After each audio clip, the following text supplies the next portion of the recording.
No texto que nós estamos vendo aqui em Romanos, nós vemos que Paulo está pregando uma mensagem para uma época de um tempo difícil. Como está escrito, por amor de ti somos entregues à morte todo dia. Fomos reputados como ovelha para o matador. Mas em todas essas coisas somos mais do que vencedores por aquele que nos amou. Porque estou certo de que nem a morte, nem a vida, nem os anjos, nem os principados, nem potestade, nem o presente, nem o porvir, nem altura, nem profundidade, nem alguma outra criatura nos poderá separar do amor de Deus, que está em Cristo Jesus, nosso Senhor.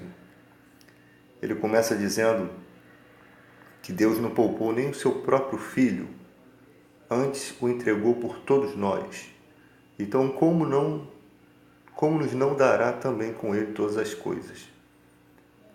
Existiu uma época de tamanha perseguição em que a vida dos cristãos não valia nada, né? Hoje em dia você tem várias religiões e tem o respeito entre elas. Você imagine se todas essas religiões fossem de fato contra o Evangelho de Cristo, de uma forma a tirar a vida dos cristãos. Com certeza estaríamos tendo pastores pregando uma mensagem semelhante a essa aqui de Paulo. Por amor de ti, somos entregues à morte todo dia. Como Paulo mesmo cita, espetáculo a homem e a anjos, né? Homens cerrados ao meio, cristãos sendo mortos, os anjos do outro lado da vida vendo isso, e nesse lado da vida os homens comemorando a morte dos cristãos. Aí eu pergunto para você, onde fica o evangelho da prosperidade? De que você tem que ter tudo? Se nós estamos nos encaminhando para cada tempo mais difíceis. Aqui você vê que tudo termina como inicia. Eram tempos difíceis porque o cristianismo estava crescendo. E quando cresce, o diabo vai tentar o quê? Massacrá-lo, desestimulá-lo. E aí o evangelho cresce. E o que os homens fazem com esse evangelho? Transtornam esse evangelho para que ele novamente caia em descrédito.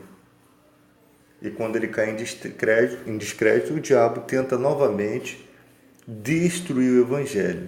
E não importa a perseguição que ele tenha que fazer, se ele viu uma possibilidade de vez destruir o evangelho, ele vai fazer. Enquanto aqui brotava a esperança no coração do homem, muita gente temia entrar e fazer parte do cristianismo, né? Aí depois o cristianismo se torna algo até conveniente para muitas pessoas. A Bíblia diz que os ídolos são vaidades, ou seja, muita gente ela se refugia em religiões por vaidade.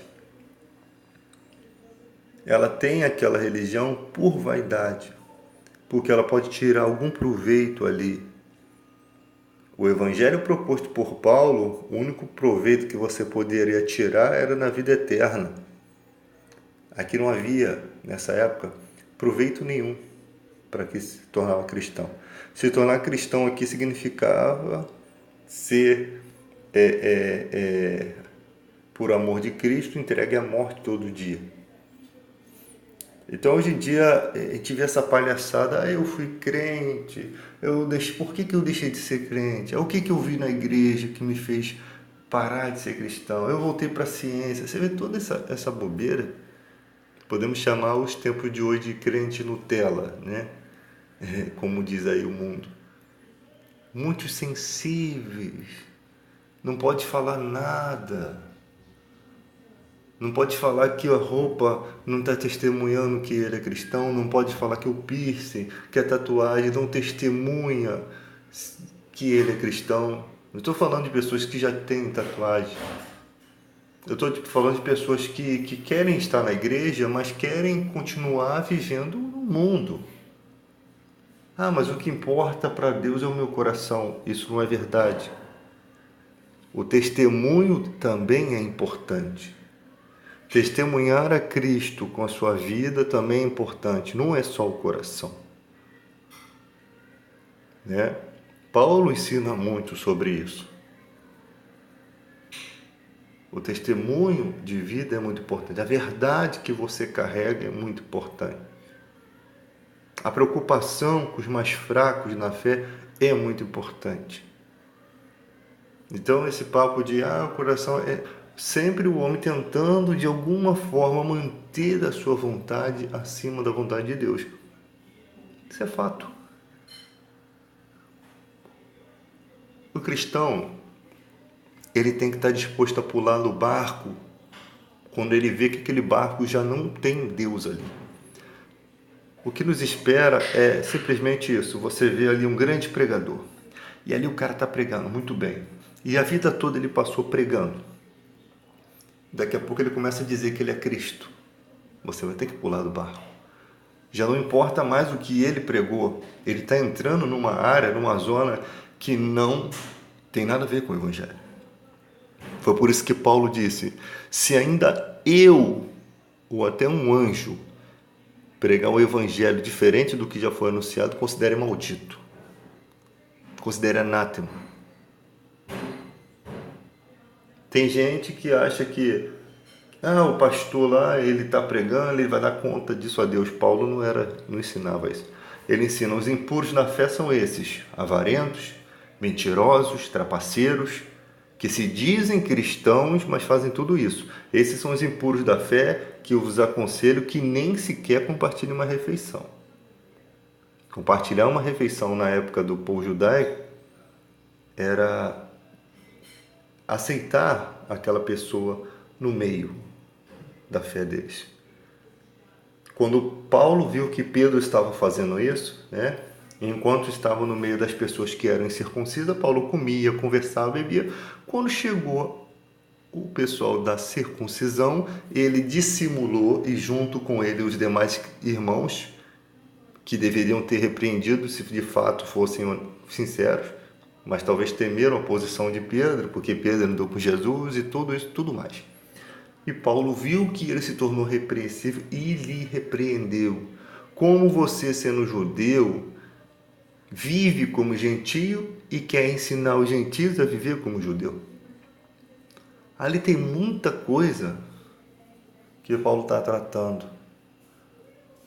Quando Pedro tem aquela visão dos alimentos descendo do céu, Deus estava dizendo literalmente, acabou esse negócio de separação entre você sendo judeu não poder compartilhar uma refeição com um samaritano. Acabou isso, o evangelho ele quebra esses protocolos, ele quebra essas barreiras. Foi exatamente por isso que aquele homem perguntou, quem é o meu próximo? Porque Jesus estava ensinando algo e aquele homem queria saber se o próximo que Jesus estava falando era pessoa da religião dele ou de fora da religião dele. Pessoa do judaísmo ou de fora. E Jesus estava dizendo que o amor ao próximo não tem nada a ver com estar dentro ou fora de uma religião. Amor é amor.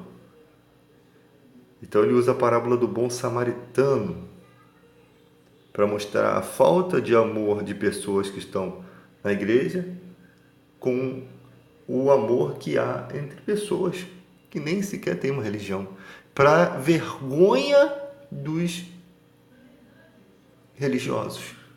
Para vergonha dos religiosos. Olha como é que você vê que Deus é tão lindo que até o ateu consegue reconhecer que essa atitude de Jesus é algo genial. Até o ateu consegue entender. Por quê? Porque se espera amor. Contra a verdade não existe argumentos. O ateu poderia dizer assim, quer dizer que o cristão não precisa socorrer o próximo. Quer dizer que o cristão está isento disso porque tem seu compromisso com a igreja.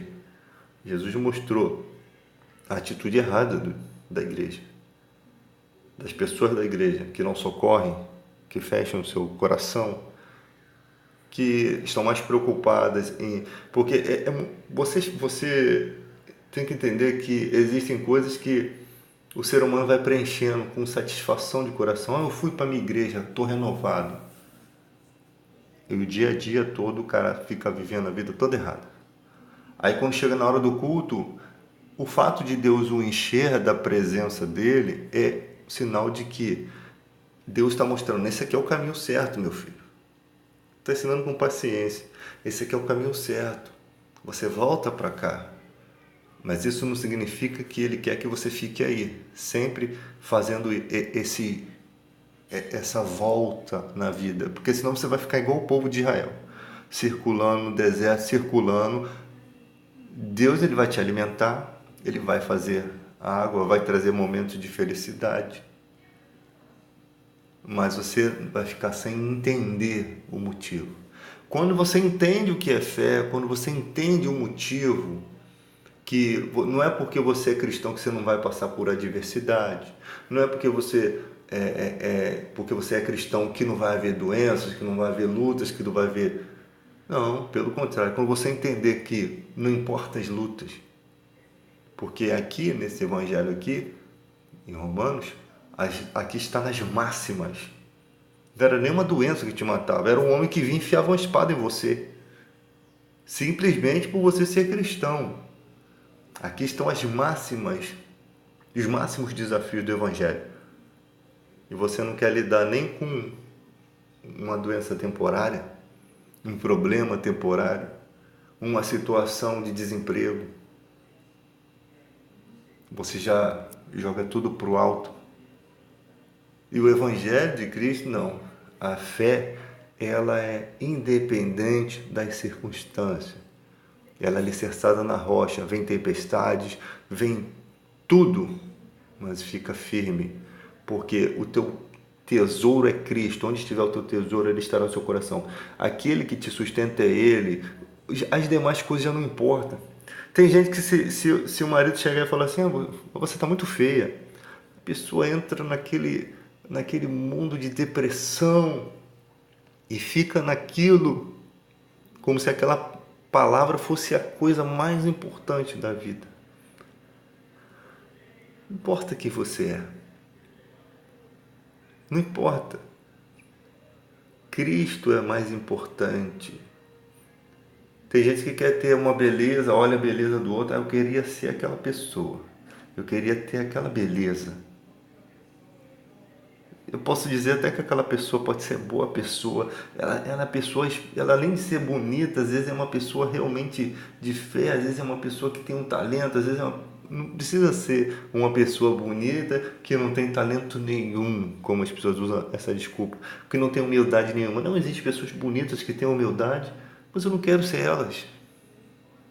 Eu não nasci para ser elas. Eu nasci para ser eu. Eu nasci para ser cristão. Eu nasci para ser temente a Deus, independente da circunstância, independente de que você não vai realizar todos os seus sonhos na vida. Deus não vai realizar todos os seus sonhos. Pode ser que sim, alguns sonhos podem ser realizados, ou talvez todos, mas pode ser que não. Ele não vai realizar todos os sonhos da vida de todo cristão. Porque existem muitas coisas escondidas no coração do homem que vão, consequentemente, afastá-lo de Deus, se Deus começar a realizar todos os seus sonhos. Então, Deus, conhecedor de tudo, da tua estrutura, de tudo que você mesmo às vezes nem conhece, Ele tem um plano traçado, não que você diga, nasci para ser assim, não. Ele tem um plano para te salvar sempre. Ele tem um plano para te ajudar sempre, para te amparar sempre. Quando você está desanimado na caverna, Ele tem um plano para te tirar da caverna. Porque o Espírito Santo intercede por você. Ele clama. Ele é ouvido por Deus. Ele luta. E não para de lutar. O diabo não para de lutar e o Espírito Santo também não para de guerrear, em te ajudar, em orar, em buscar. Ele é um consolador. Jesus disse, não vos deixarei só. ele viu que essa geração, ele viu que a humanidade, ele experimentou isso, ele viu que a humanidade não tem condições.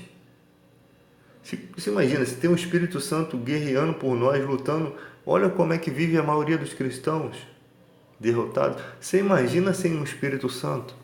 Será que existiria fé?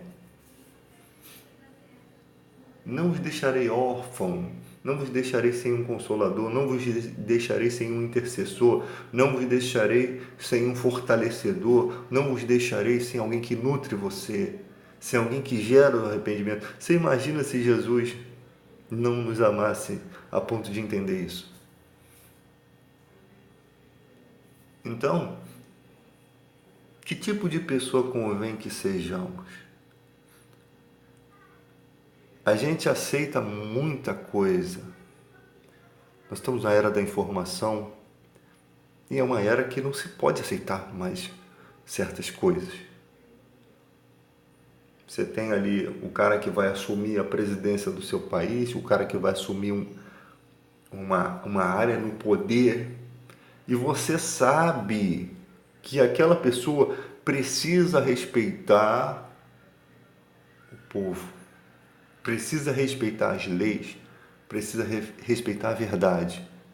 Mas o que nós vemos é que ultrapassam a lei, fazem crimes, se juntam de uma forma tão tremenda que não consegue se haver punição. Qual é a consequência? A educação não cresce, a segurança pública não se desenvolve, o trabalhador tem os seus direitos destruídos, o dinheiro é o Deus deles. Você precisa ser consciente. Eu tenho, vamos supor, você tem o seu pastor da sua igreja. Ele é um cara que tem 20, 30 anos de pregação, lindas pregações, ajudou muitas pessoas. Daqui a pouco ele começa a fazer umas pregações esquisitas. Ele começa a ir contra o evangelho. Não que você desconsidere tudo que ele fez. Não é questão de desconsideração, é que ele se tornou repreensível, está em decadência, possivelmente está em pecado, está vivendo uma vida errada. Ele está em decadência, ou está louco, mas está em decadência. Aí eu vou cruzar os meus braços e vou deixar aquela decadência seguir em frente, ou eu vou enfrentar os seus argumentos? Quem é mais amigo da gente, Jesus ou o teu pastor? Quem é o nosso pastor? E o pastor tem que aceitar ser desafiado. Se você é um pastor de Deus, a Bíblia diz que se você é um obreiro, você tem que dar conta da sua fé, você tem que saber defender a sua fé. Eu sou daqueles que manda vir, pode vir aqui conversar comigo. Pode vir. Qual é o que você tem de falar ao meu respeito? Vamos colocar em pratos limpos. Eu te desafio. Ah, mas você está pedindo dinheiro, isso? Um homem de Deus não iria por esse caminho. E se fosse, se arrependeria. Né? Lembra lá de Davi? Fira-me o justo. Será isso como azeite que desce sobre a barba de Arão. O Davi era um homem segundo o coração de Deus. Então, seguir o exemplo de Davi é entender que não importa de onde vem a repreensão. Certa vez um homem atirava pedra em Davi. E o centurião de Davi disse assim: quer que eu arranque a cabeça dele fora? Negativo. Não faça isso. Talvez Deus tenha enviado ele para fazer isso. Talvez eu tenha cometido algum erro. E aquele homem tinha um pensamento sobre Davi de injustiças. Por isso ele estava fazendo aquilo. E Davi não usou do seu poder para massacrar quem já estava massacrado. Né? É o que acontece hoje. Sou um pastor, aí só porque eu estou na mídia, o cara fala uma grosseria para mim, eu vou processar ele? Jesus disse: chamaram de Beelzebul o dono da casa, e quanto mais seus criados. A maior atitude de amor é essa. Vamos conversar aqui, vem cá. Não quero seu dinheiro não, meu amigo. Eu não quero seu dinheiro não. Eu só quero que você saiba Você precisa se retratar em público, não. Que eu não sou aquilo que você está dizendo. Mas e quando eu sou aquilo que a pessoa está dizendo? Quem é o profeta nessa hora? E quando aquele argumento está repleto de razão e as pessoas estão vendo, quem é o profeta? O religioso ou o bom samaritano? Quem é o profeta? É isso que nós temos que... E comparando com a política, nós não podemos colocar... eu não vou dizer assim, o evangélico quer botar um pastor lá dentro daquilo lá.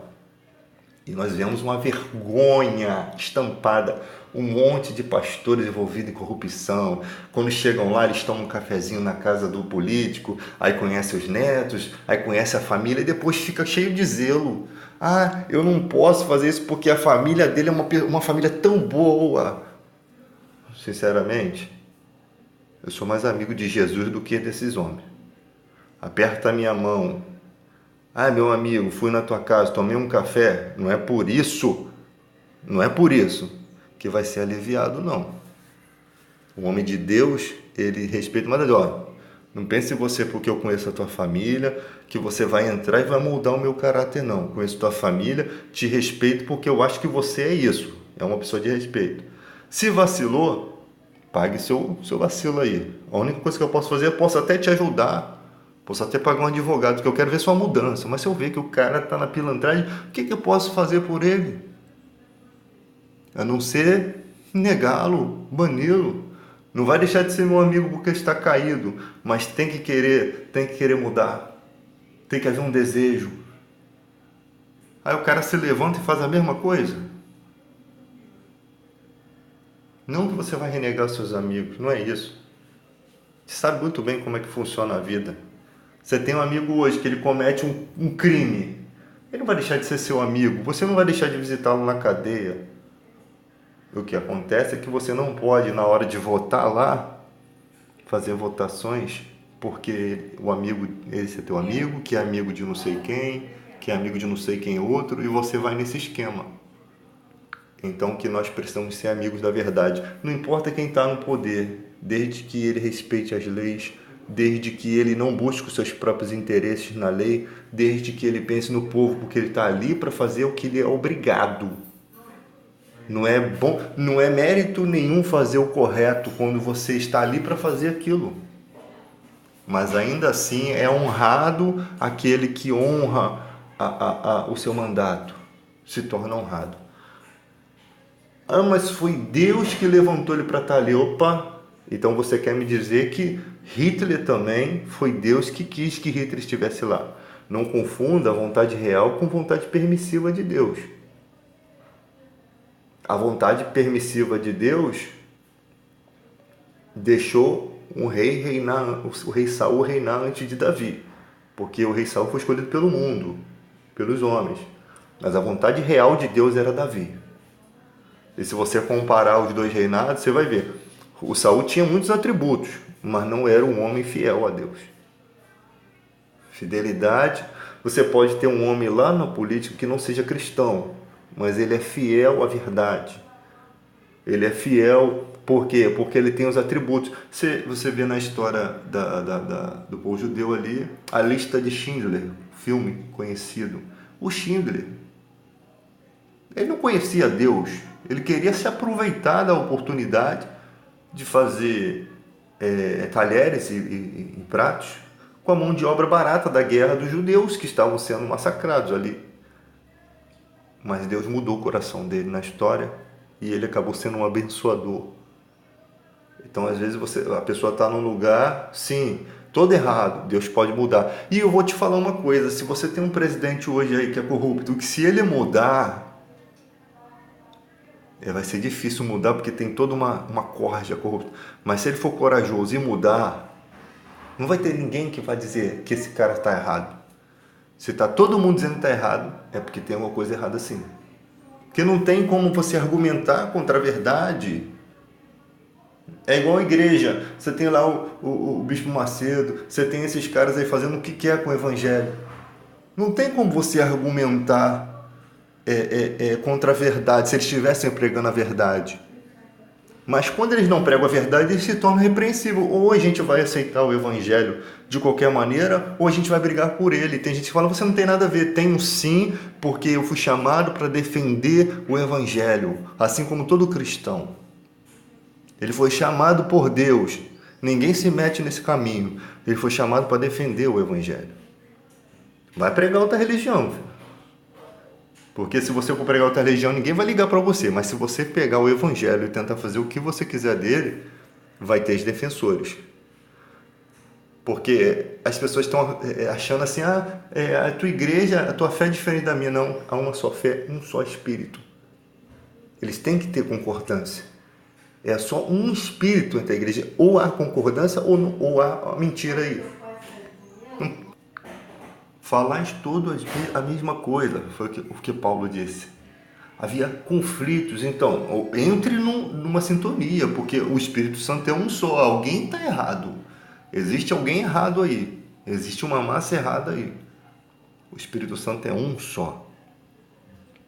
Tem muitas seitas aí que se dizem que é de igreja que não tem nada a ver, que não tem o Espírito Santo. E por que elas existem? Porque os ídolos são vaidades. Sempre tem um interesse escuso por trás. Diferenciação. Todo mundo que quer diferenciação é porque quer carregar rebanho dos outros. Não é o discípulo maior do que o seu Senhor. Lembre-se disso. O Senhor é Jesus. Ele é a verdade. Está na Bíblia. Quando Paulo chega numa certa cidade, tinha ali mestres, Emineu e Fileto. Paulo não falou na cara, Emineu e Fileto, igreja, ouça. Estão corrompendo a fé. Eles estão dizendo que a ressurreição já aconteceu. Estão pregando uma mentira. Satanás colocou no coração deles aquela mentira quando eles pensaram em usar o evangelho de forma inadequada. Quando o cara pensa assim, agora eu sou conhecedor da teologia, posso abrir minha própria igreja e conduzir da forma que eu quero, vou ganhar muito dinheiro. Acabou, você está fora, você é uma blasfêmia contra o Espírito Santo. Você está pregando contra a verdade, conhecendo a verdade. O diabo arrebatou a semente do seu coração. Isso não é natural. Foi como aquele mágico, ele faz, né? Ele faz. No momento que ele viu Pedro batendo com o Espírito Santo, ele quis comprar o dom. Pedro repreendeu ele na hora. Quando ele via Filipe fazendo milagre, nem espertou, porque talvez ele, pela mágica, poderia enganar as pessoas. Mas quando ele viu o batismo do Espírito Santo, ele ficou doido. O diabo entrou no coração dele, querendo usar um dom de Deus. E se Pedro não fosse um homem de Deus? Me dá tanto que eu te ensino, me dá tanto. Né? Não sei nem se seria capaz de ensinar. Então, defender o evangelho é isso. Defender o evangelho é defender de acordo com as sagradas escrituras. É preciso ele ser defendido. Às vezes você precisa chegar para uma pessoa que você até considera como um grande pregador e dizer, você está errado. Você está indo pelo caminho errado, você está pregando uma mentira. Aqui a gente não está falando de erros humanos, tá, galera? Coisas que você comete na vida, né? Porque tem gente que já caiu em adultério, tem gente que já errou em vários. Tem gente que não caiu em adultério, mas não larga a pornografia na internet, que dá no mesmo. É até pior, porque às vezes o cara que caiu no adultério realmente cumpriu o desejo da carne, largou e parou. Aí o cara, a vida toda, no caminho errado, o que vai adiantar? Aí vai lá e tenta tirar o argueiro do olho do irmão, havendo uma trave no olho dele. Entende o que Jesus está dizendo? Quando a gente está querendo muito tirar o argueiro do olho de alguém, é porque existe uma trave no nosso. A palavra de Deus não pode ser usada dessa forma. A palavra de Deus é para redarguir, corrigir. O intuito dela não é o ódio. Não é porque eu repreendo o Bispo Macedo, que eu repreendo líderes da Igreja Universal, da Igreja Mundial e outros, que eu os odeio. Eu odeio a mentira que eles pregam. Eu não odeio os irmãos daquela igreja. Aí fica um monte de gente dizendo, os iurdiotas. Isso é o que o diabo, querendo colocar raiz de amargura dentro do seu coração. Eles podem ter pouco conhecimento da Bíblia, que não são todos que têm pouco, mas podem conhecer muito de oração, de humildade. E eles também são os filhos de Deus. Você tem 5 filhos, tenho certeza que você tem um filho que é mais inteligente, um outro que é um pouco mais estúpido, um outro que é mais ignorante acerca de coisas, um outro que é mais agressivo, um outro que é mais calmo. O reino de Deus é assim, repleto de filhos com temperamentos, com atitudes, com mentalidade diferente. Esse é o reino de Deus. Né? Eu não sou um pregador preocupado com detalhes, preocupado em ganhar as almas, tentando o máximo melhorar a minha forma de falar. Não, eu não nasci num lar de estudo, eu não nasci capacitado em falar bonito. Eu não me capacitei para falar bonito, nem quero. E nem preciso. O poder não está nas minhas palavras, está na verdade, está na Bíblia. A Bíblia é o poder máximo. Que ele cresça sempre e que eu diminua. Eu não acabo a pregação e vou lá olhar quantos joinhas tem, quantos comentários tem. Eu respondo quando eu quero responder. Às vezes eu respondo da mesma medida da ignorância da pessoa também, que eu também não sei tolerar muita coisa, né? Não sou obrigado a tolerar muita coisa, eu não sou Jesus. Mas às vezes tem gente que ultrapassa certas barreiras. Então eu respondo à altura, desde que também não haja uma ofensa, né, que possa manchar a nossa santificação, a nossa santidade. Então, gente, às vezes eu levo mais para o lado da brincadeira quando me ofende. Sabe por quê? O que são as ofensas? O que são as palavras? O que são as palavras? Por que eu vou me entristecer por causa de uma palavra? Não tem necessidade. Tem gente brigando, às vezes olhou para a cara do outro e já está brigando. Um outro falou isso, falou aquilo, gerou ódio. Eu discuto política muito com as pessoas, mas nunca chega o ódio no meu coração. Ódio, eu te odeio porque você pensa diferente. Não. Eu não te odeio porque você pensa diferente. Você tem o direito de pensar diferente. Eu te amo, ainda que você pense diferente, mas eu não vou amar a tua ideia. Eu não vou concordar com a tua ideia e vou até onde for para poder tentar chegar à verdade. Se você estiver com a verdade, eu tenho que me submeter a ela. A verdade joga por terra os argumentos. O tempo mostra a verdade. Então, eu tenho que ficar com a verdade. Eu não posso defender o político porque eu gostei dele, porque eu gosto de algumas ideologias dele e ver o cara fazendo o que está fazendo com o povo brasileiro. Eu não posso defendê-lo mais. Chega um ponto... E aí tem gente que chega um ponto que abaixa as armas e não luta contra. Sabe? Não há vergonha nenhuma. Não há vergonha nenhuma em reconhecer que estava errado. Não há vergonha nenhuma em reconhecer que confiou em pessoas erradas. Porque na história da política do nosso país, nossos antepassados confiaram também. Não foram tão trouxas como os de hoje. Porque se você vê a linguagem de Collor, com certeza se ele viesse hoje tinha 90 e poucos % de aprovação. Aquela linguagem sadia, saudável, de quem sabe maquinar, de quem sabe esconder a maldade. Tipo papo de bandido. Vai lá, maluco, tá tudo bem. E quando você vira as costas, pode quebrar. Essa linguagem da favela, eu sei muito bem que morei em favela, eu sei como é que é isso. Esse tá tudo bem, não tá nada bem. Eu quero a última chance. Aí dá a última chance pra ele. O cara vem com um porrete escrito última chance.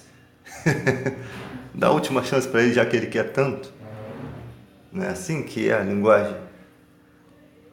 O pai do Collor foi o único cara que puxou uma arma dentro da Câmara lá dos deputados e matou. Foi atirar no seu adversário, seu inimigo, e matou um inocente. Né? Então vamos estudar, Vamos voltar um pouquinho ao passado para a gente entender o presente, para a gente preparar o futuro. Como é que posso apoiar a gente assim? Não tem como. E ali você tem um embate da geração Coca-Cola, uma geração que passou por isso, mesmo sendo menino. Tem aquela geração que viveu aquilo mesmo, que foi paz naquela época, que enfrentou tudo aquilo, que foi enganado. E você tem uma geração hoje que não está nem aí para nada, só quer saber daqui para frente, não olha para trás, não sabe quem é quem, briga porque não sabe nem por que está brigando, luta e tem os seus argumentos jogados por terra e não está nem aí. O que importa é a minha ideologia, o que importa é que eu fui lá e falei mesmo. E assim, os nossos hospitais estão cada dia pior. São hospitais de guerra. Chega para operar a perna, daqui a pouco eles vão meter um machado, porque não tem nada para operar e também você não vai poder morrer, você vai perder a perna. O nível da maldade. O diabo vem matar, roubar e destruir. E se ele encontra um coração que abriga essa vontade de ser rico, essa vontade de ter poder a qualquer preço, ele entra e contamina. E cabe a você neutralizar isso. Não precisa violência. Estamos na época da diplomacia, por enquanto. A diplomacia é a melhor área para se guerrear, porque ainda estamos em palavras, ainda podemos falar.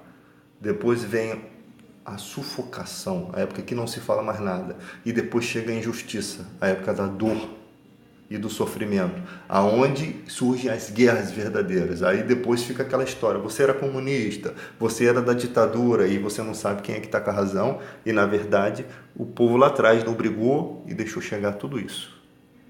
E aí chega as mortes, injustiças, torturas, e no futuro tem outros que apoiam isso. Então é isso aí, galera. Infelizmente é a vida.